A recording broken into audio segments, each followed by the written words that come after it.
Welcome to Sports Spectrum, the sports and faith podcast that brings Jesus back into the conversation. Here's your host, Jason Romano. This episode of the Sports Spectrum podcast is brought to you by Compassion International.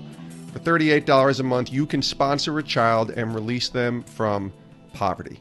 For more information, check out compassion.com/sportsspectrum. Compassion.com/sportsspectrum. Release a child from poverty. Your sponsorship provides food, education, medical care, and vocational training. It's all done in Jesus' name. And like I said, $38 a month, the most trusted child development ministry in the world, allows you and I to make that difference in a child's life. Go to compassion.com/sportsspectrum and sponsor a child today. Today in the podcast, we welcome one of the best coaches in college sports right now, and she is Patty Gasso. Patty is the Oklahoma Sooners head softball coach. And as we tape this podcast earlier this week, on Tuesday, May 14th, Oklahoma's softball team has won 39 consecutive games. This year, 2019, they are 49-2. They went 18-0 in the Big 12, undefeated for a second consecutive year. They are on fire right now. They are the number one seed in the NCAA Division I softball championships, the tournament that's beginning this weekend.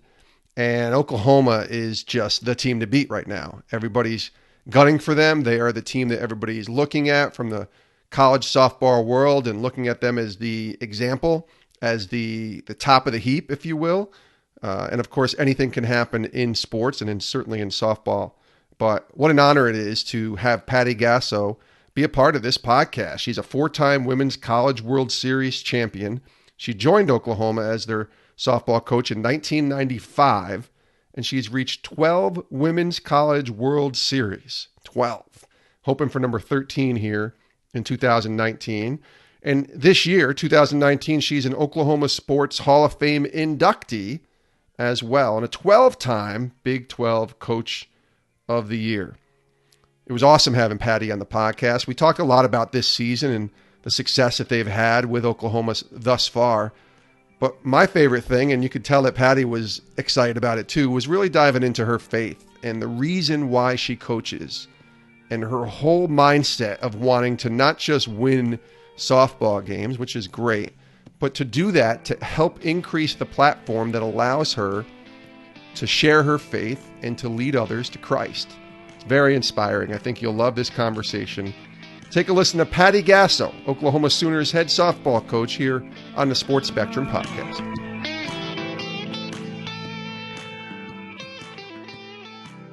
Coach Gasso, welcome to the podcast. Thank you. Thanks for having me. Yeah, it's so good to talk to you. We're taping this May 14th. Oklahoma, the number one overall seed in the 2019 NCAA Division I softball championship, and it's been quite the year for you guys. 49-2 thus far. 39 consecutive wins, lots of great numbers there, and 18-0 in the Big 12 again for a second consecutive year. Let me just ask you, I guess, from a macro level about this team and why the success that you've been able to have this year has come to you guys. What has made this year so special for you thus far? You know, I think I put a lot of emphasis on our seniors. We've got 6. All of them have had significant experience from the time they stepped on campus. 4 of the 6 were starters right away. So they've been through a lot, and they've been really great leaders, great examples, but they bought into who we are and the way we go about things. And it's called championship mindset. That's our mantra. We have bracelets with it. It's on T-shirts. It's just who we try to be, trying to live on and off the field like champions. Practice like it. Treat each other like that. It's not just in the way we play. It's just more of the character of people that we want to be. And I think they've exemplified how to do that to a T. So I give them a lot of credit for our success in grooming the young players how to take over the reins when they leave. Is that something that you've seen through the many years that you've been coaching, those really great teams, obviously having won Women's College World Series titles in the past. Those really great teams, is that kind of the similar mindset and how this tradition, this championship mindset that you described has continued?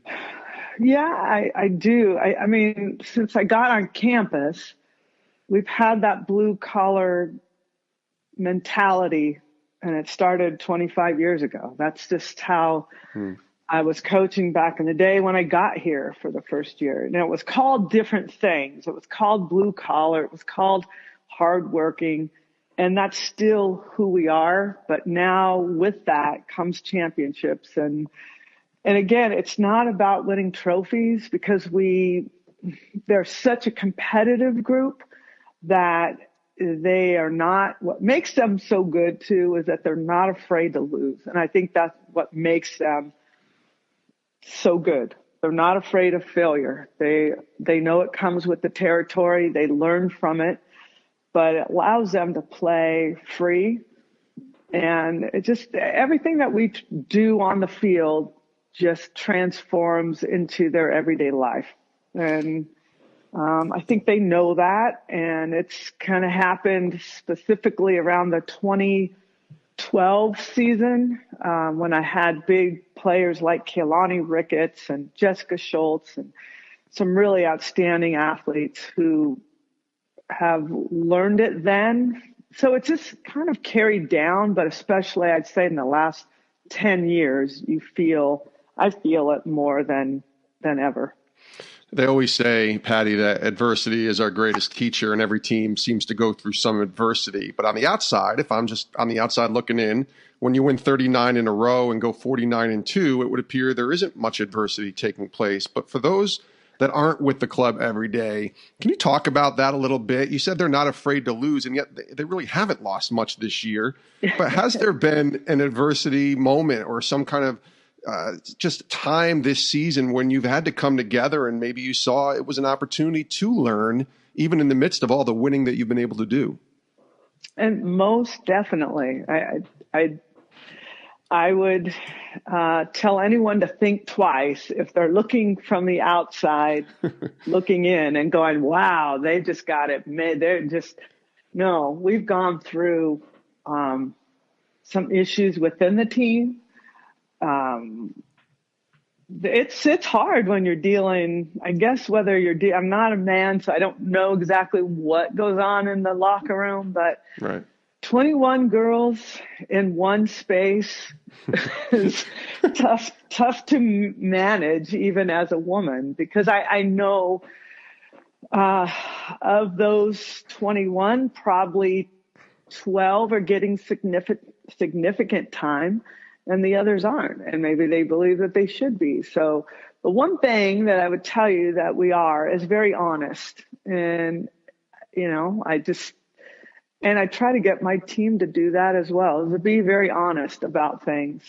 It's not like we're trying to hurt feelings, but we nit problems immediately and we talk about it as a team. And that's part of growth, and it's part of turning girls into women, is not being afraid to stand up for yourself, not being afraid to say the truth when it needs to be said, because you're afraid it might hurt someone. It's hurting someone if you're not saying it, because it continues to go on.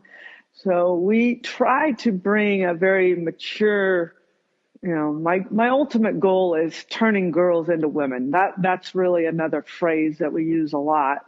There's a few phrases that they know, but that's one, is the championship mindset, and stop living in your childish ways and surround yourself with, learn how to be a woman, learn how to face challenges, and don't back down to them. Is that something that's become more challenging for you over the past few years with the advent of technology and the sort of Instagram world that we live in? I have a daughter who's going to be 15 next month and plays softball and loves sports, but there's such a lifestyle of approval, such a lifestyle of achievement, of being liked. And I just wonder for you, because you came in 25 years ago, none of this was here.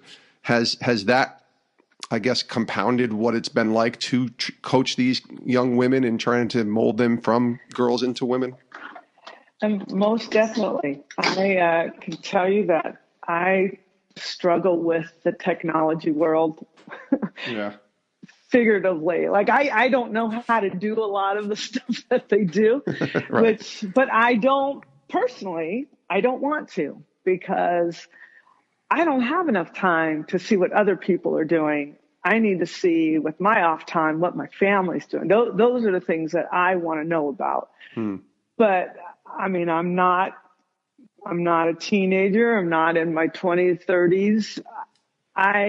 What I do know is that I want our players to have the most self-confident, self-esteem feeling about themselves that they can get. Because if you don't, then looking at social media could be very, very damaging to your soul and the way you feel and what people are saying about you, and you're not good enough, or why is it, it's hard, I think, on many of the young people today.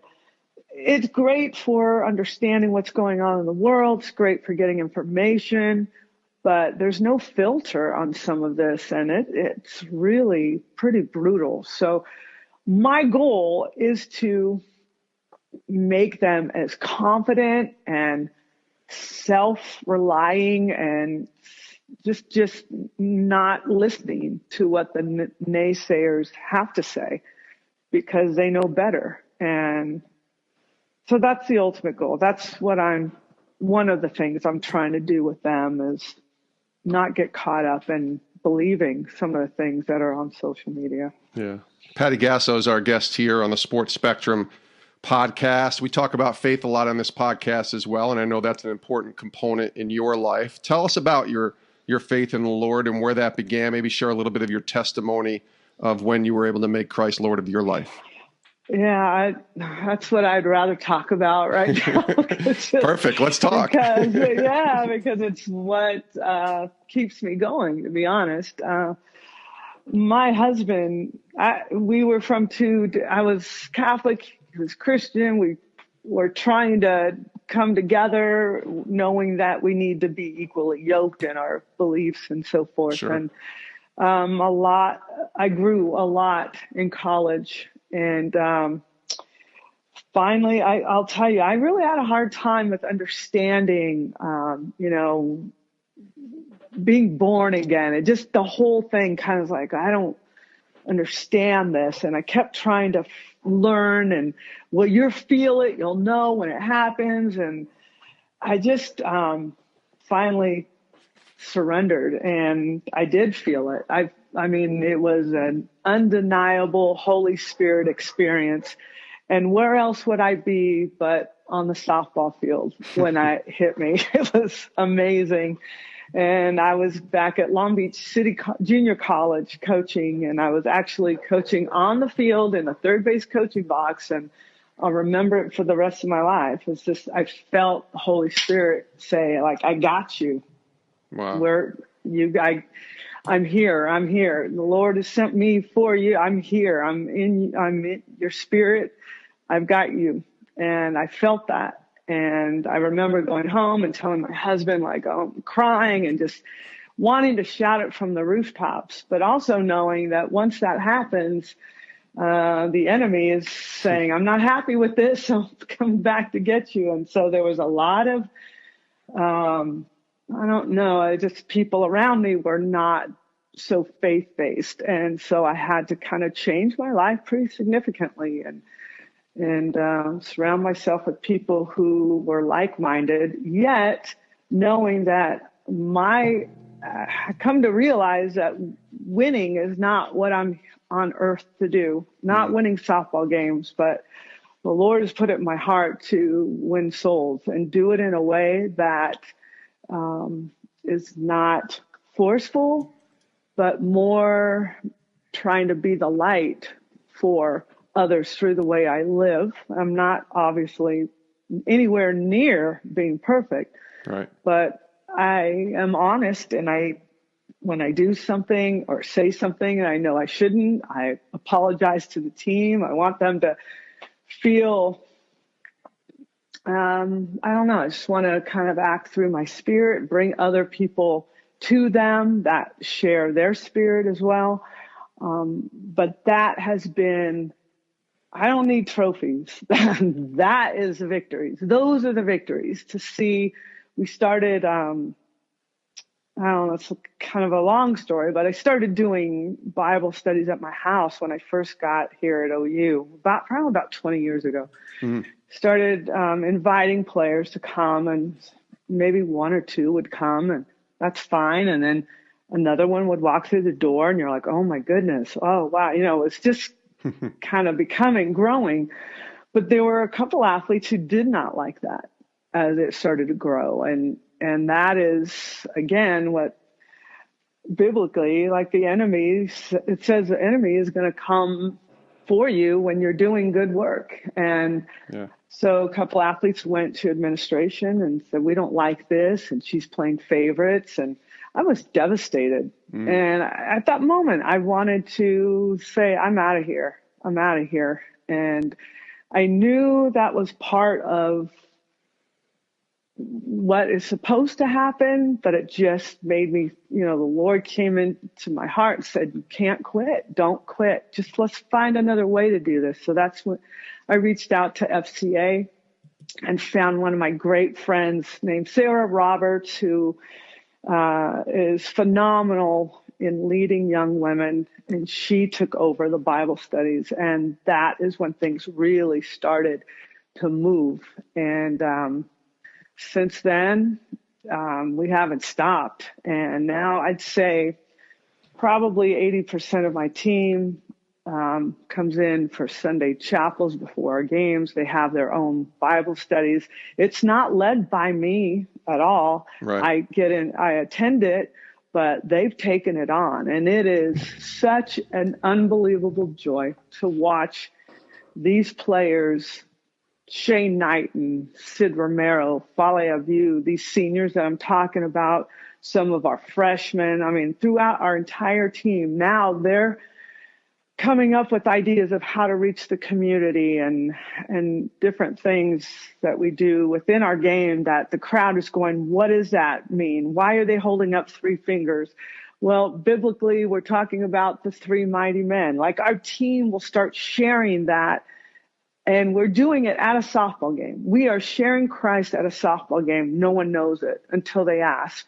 And then they start reading. And it's just been like the Lord's plan, and his timing is just unbelievable, the way he creates these things within our team that is being shared to thousands at, say, the College World Series. Yeah. And beyond. And in their interviews, how they share their heart and how they give the glory to God. It's just been what keeps me coaching. I love competition, but this is what keeps me in the game, without question. I love that. It's such a great story and a great testimony. But let me ask you, because obviously you're a coach to all your players, and maybe not all of them are having a strong faith in the Lord or have a deep walk with God or anything like that. So talk to me about how you balance that, because you're living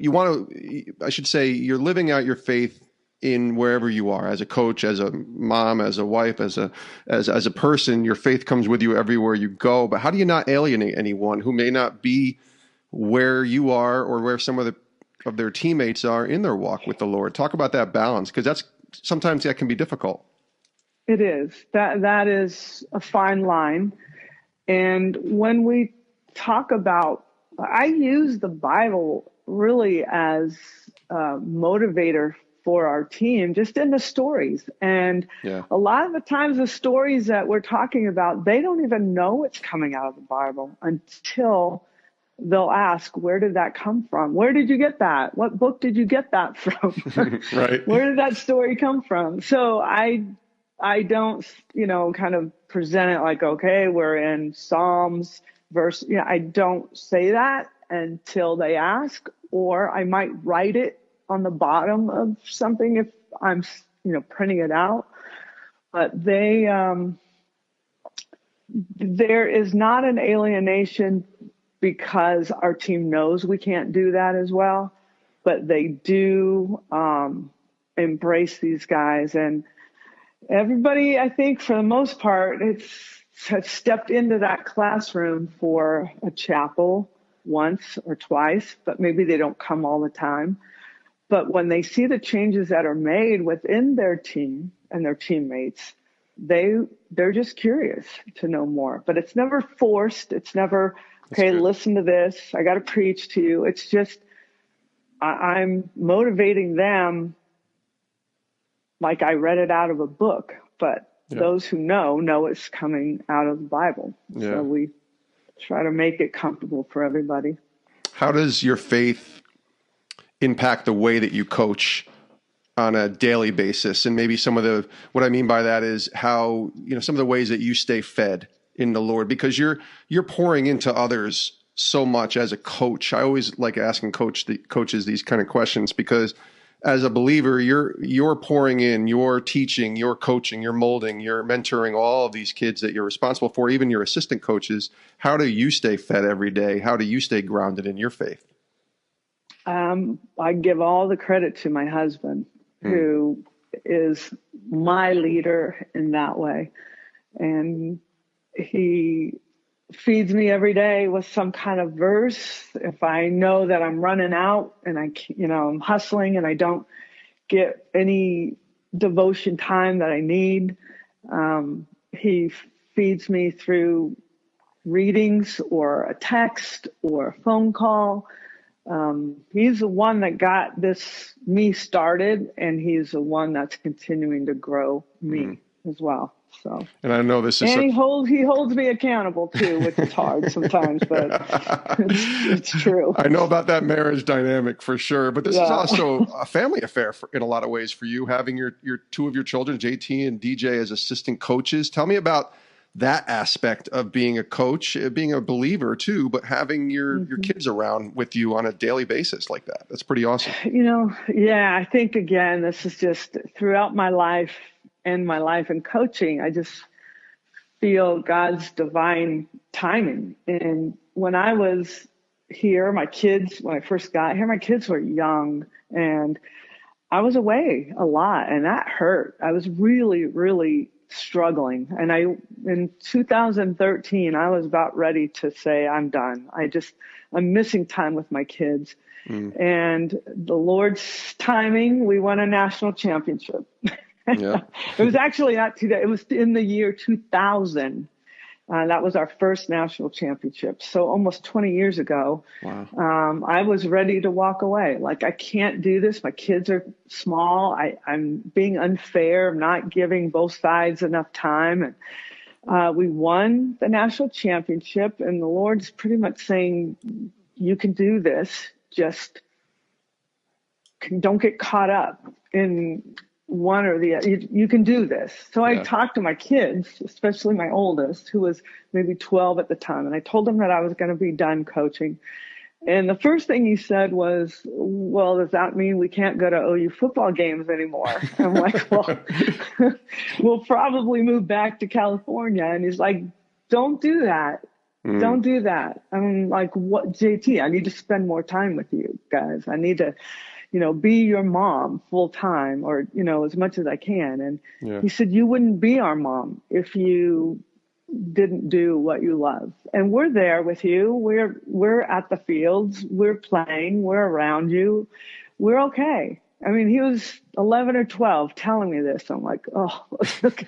So I kept going, and I just think another God's divine timing is both my boys wanted to go into coaching. So I brought JT on board first, and he has been absolutely crushing what he's doing. And then DJ just got done with his baseball career and wanted to go into coaching. So where I was away from them, now I'm with them probably more than I would want with them 24/7. They're next to me in the dugout. We're sharing some awesome moments. Yeah. They're seeing what I do. They're seeing how to work with young women and what's important. So I could not be more thrilled on how this has gone.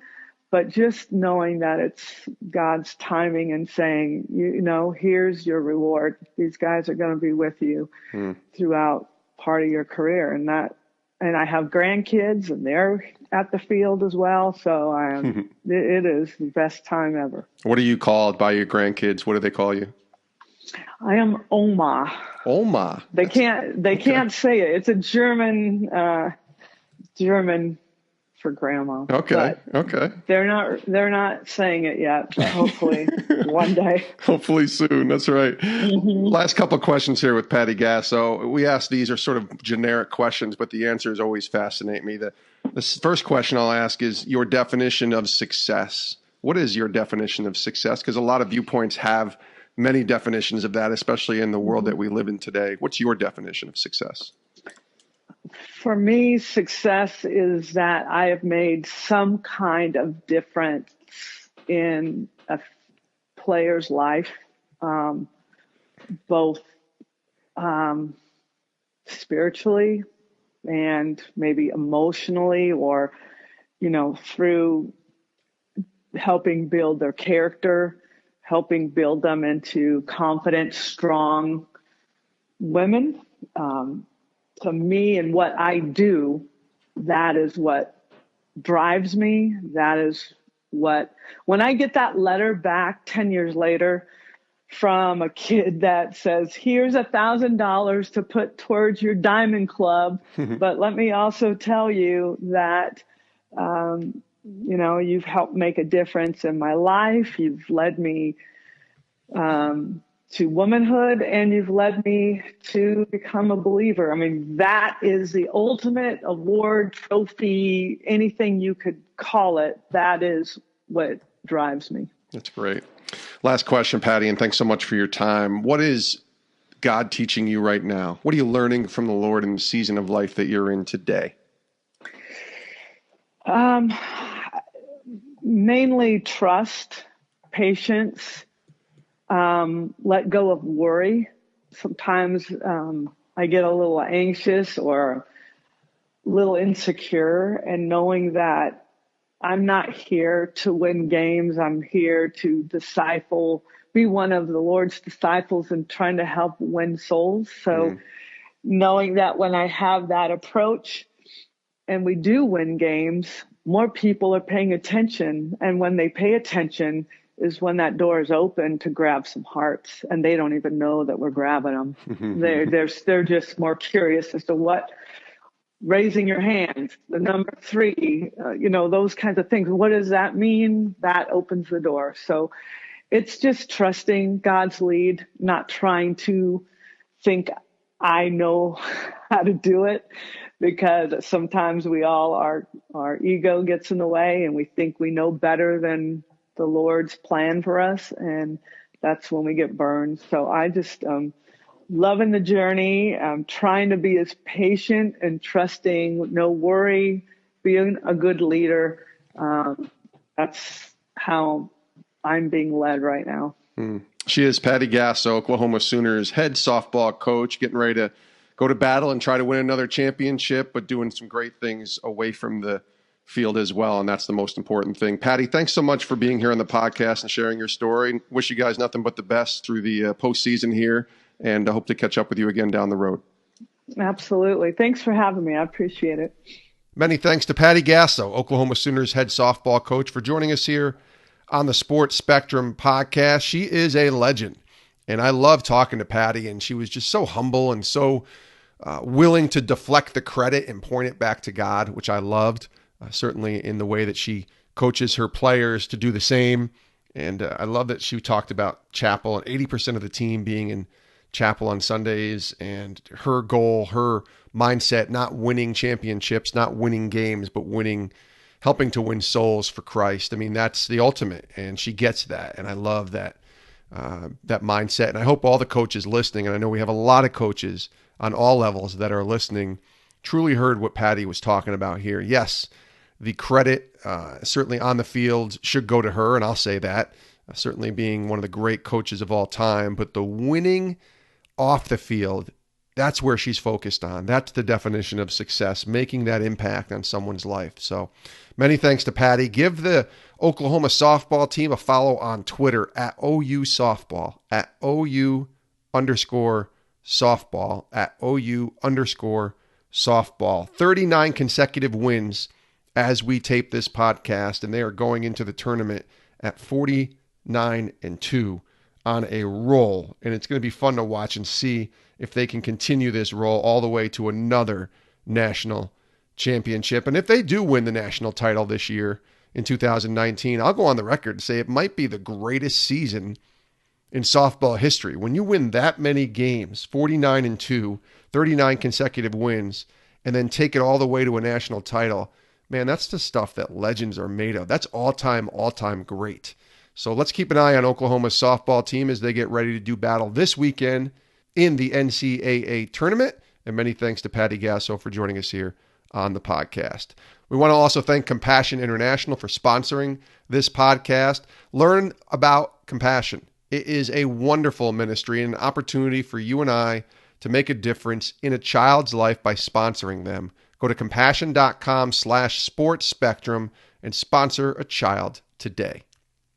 Give us a follow over on Instagram and Twitter and Facebook at sports_spectrum. Check out our website, sportsspectrum.com, where we have daily content every single day. We got a revamping of the website too coming pretty soon. I think you guys will really like the look of the new Sports Spectrum website, and a chance for you to subscribe to our Sports Spectrum magazine, a magazine that's been around for 30 plus years. The pillar of what Sports Spectrum is all about comes from our magazine, and it's available right now for you at just $18 for an entire year. $18 gets you a subscription for an entire year to our quarterly Sports Spectrum magazine. Check it out. Subscribe today at sportsspectrum.com.